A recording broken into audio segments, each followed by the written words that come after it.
Hey there, Chicagoans. Today, we're diving into the fascinating world of Chicago's iconic brick two-flats.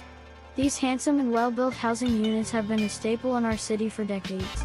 So, buckle up and get ready to learn all about the history, variations, and significance of these incredible structures. Let's jump right in.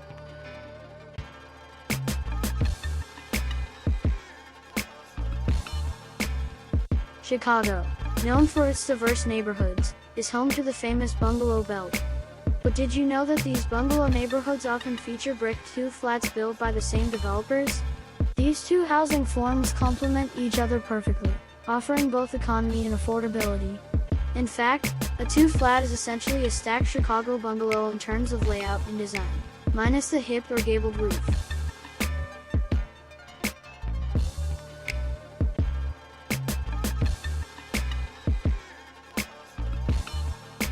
Now, let's talk about how we describe these buildings locally. In Chicago, the term flat refers to a specific type of apartment. The number preceding flat represents the number of units in the building. So, when we say two-flat or three-flat, we are referring to the number of units rather than the style expressed on their facades. Unlike duplexes and triplexes, which are newer construction and more commonly found in the suburbs, two- and three-flats are the true gems of Chicagoland.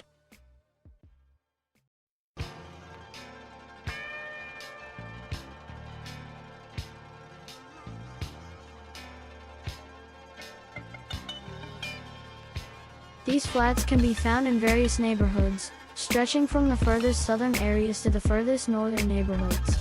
Some dense pockets of two flats can be found in West Garfield Park, South Lawndale, Lower West Side, Brighton Park, New City, Fuller Park, West Ridge, and their surrounding areas.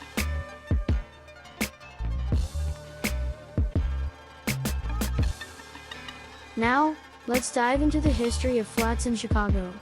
Back in 1909, these stacked apartments were built to cater to families grappling with social and economic shifts, such as the high price of land and the rising expense of domestic help.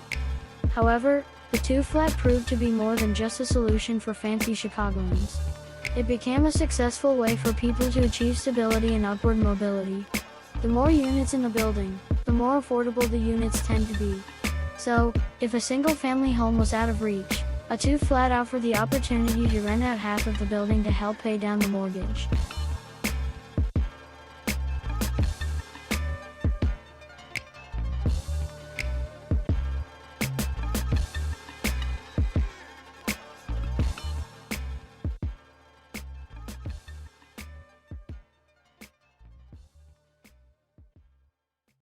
During the 1910s and 20s, these flat buildings were constructed with the same materials and styling as Chicago bungalows. Concrete foundations, brick walls, limestone details, and craftsman elements were all part of their design. The city's population was growing rapidly, and the demand for affordable housing units was skyrocketing. Flats became the answer to this housing crisis. In fact, some two-flats were split into front and back units, making them even more affordable. Basement units, legally or otherwise, turned some two-flats into under-the-radar three-flats.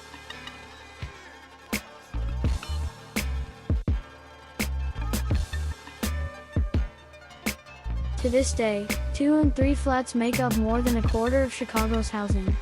In certain neighborhoods like South Lawndale and Brighton Park, they comprise more than two-thirds of the building stock. Immigrant families filled these flats in their earliest decades, creating tight-knit communities. Even today, we see similar scenarios of friends or family sharing flats, fostering a sense of coexistence and privacy.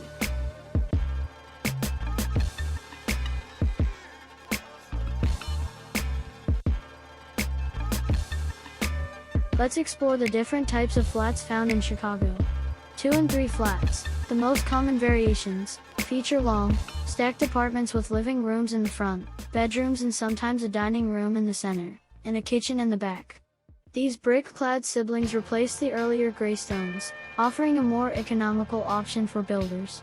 Six-flats, on the other hand, are double-wide versions of three-flats, with two mirrored apartments on each floor.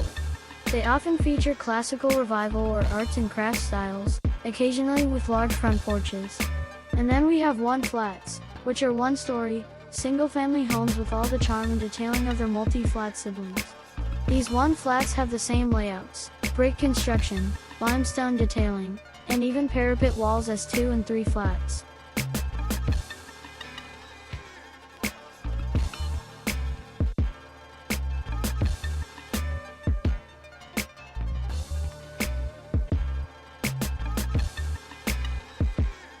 In recent years, the Institute for Housing Studies at DePaul University has shed light on the rapid loss of 2 flats in Chicago. These buildings remain a critical part of our affordable housing supply, yet many are being demolished or converted into single-family homes in gentrifying areas. This is a significant loss for the neighborhoods that need an affordable housing supply the most.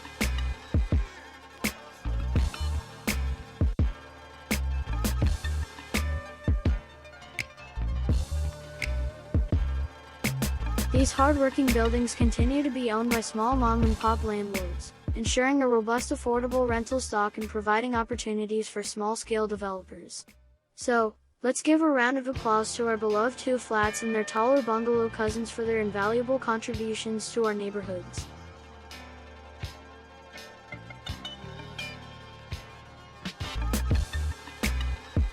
And that's a wrap, folks. We hope you enjoyed this deep dive into the world of Chicago's brick 2 flats. Stay tuned for more fascinating insights into our city's architectural wonders. Keep exploring, Chicago. Like and subscribe to the Shalom Ent YouTube channel for more. Lorem ipsum dolor sit amen, consectator audipissing elite, sed du ius mod temper incident ut labor et dolore magna aliqua.